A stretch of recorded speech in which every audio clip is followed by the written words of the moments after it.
अब आप सीधे जो है कि समुद्रगुप्त आ जाइए और समुद्रगुप्त को आप देखेंगे कि इसका टाइम पीरियड 350 से 375 ईस्वी के आसपास का है। इसने आर्यावर्त व दक्षिणावर्त के 12 शासकों को पराजित किया, यानी कि आर्यावर्त के 12, दक्षिणावर्त के 12 शासकों को पराजित किया। इन्हीं कारणों से इतिहासकार जो विंसेंट स्मिथ हैं समुद्रगुप्त को भारत का नेपोलियन की संज्ञा देते हैं। हरिशेन रचित प्रयाग प्रशस्ति स्तंभ लेख में, मैंने कहा ना प्रयाग प्रशस्ति मूलतः अशोक का है, लेकिन इस पे हरिशेन ने जो है कि कुछ कुछ बातें लिखवा रखी हैं समुद्रगुप्त के अभियानों की, उसके शक्ति प्रसार की, उसके सुदृढ़ीकरण की हेतु समुद्रगुप्त को यह महान विजेता बताता है। साथ ही साथ जो है कि धरणी बंध बताया गया है इसको। धरणी बंध का मतलब होता है वह व्यक्ति जो संपूर्ण पृथ्वी विजय करने वाला है या उसकी कामना रखने वाला है। ये जो प्रयाग प्रशस्ति है उसका एक चित्र आप यहाँ पर देख सकते हैं। ये जो है कि प्रयाग प्रशस्ति है, प्रयागराज में, इलाहाबाद में जो है कि ये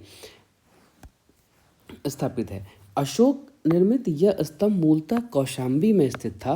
अकबर इसे इलाहाबाद ले आया और इसके बाद जहांगीर, इस पर जो है कि जहांगीर और बीरबल का भी उल्लेख मिलता है। प्रयाग प्रशस्ति पर ही सर्वप्रथम भारतवर्ष का अंकन है या इसका उल्लेख है। समुद्रगुप्त की जो उपाधि थी वो थी पृथ्व्या प्रथम वीर की, बहुत इंपॉर्टेंट है, पूछा जाता है। जो परम भागवत की उपाधि है ये गया और नालंदा दानप्रथ से देखने को मिलती है, पर यह मान्य नहीं है। क्या मान्य नहीं है? गया और नालंदा जो दान पात्र हैं इन पर जो उपाधि है मानना नहीं जाता है कि ये समुद्रगुप्त की नहीं किसी और की है। समुद्रगुप्त की एक उपाधि ये भी है, राजाधिराज पृथ्वीम व वित्वा दिवम जैत्याह रीतावाजी मैधाह। यह भी जो है कि समुद्रगुप्त की ही उपाधि रही है। एरन लेख के अनुसार समुद्रगुप्त जब प्रसन्न होता था तो वह कुबेर के समान और रुष्ट यानी कि गुस्सा होने पर वह यम के समान था, जीवन को जो है कि खींच लेने वाला था। इसकी मुद्राएं मिली हैं जो कुल 6 हैं। गरुड़ प्रकार की मुद्राएं हैं, धनुर्धारी प्रकार की हैं, परशु प्रकार की हैं, अश्वमेध प्रकार की हैं, व्याघ्रहरण प्रकार की है और वीणावादन प्रकार की है। गरुड़ प्रकार के सिक्के उसने जब नागवंशी राजाओं पर विजय की तब ढलवाया। धनुर्धारी प्रकार के पर जो लिखा गया है वह अप्रतिरथा लिखा गया है।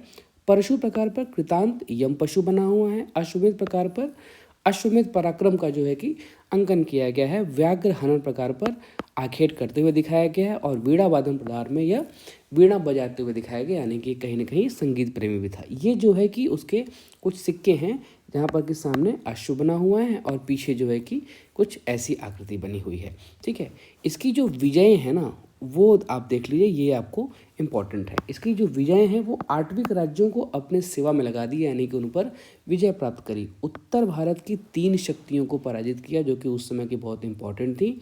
नाम था उनका अच्युत, नागसेन और कोतकुलज।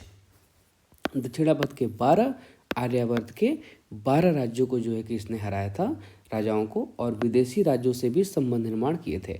देवपुत्र शाही शाहानुशाही, जिनको मैंने कुषाण, जब आपको मैंने पढ़ा रखा था तो उसमें बताया था कि वो कुषाण जो है शाही शाहानुशाही का जो है उपाधि लगाते थे।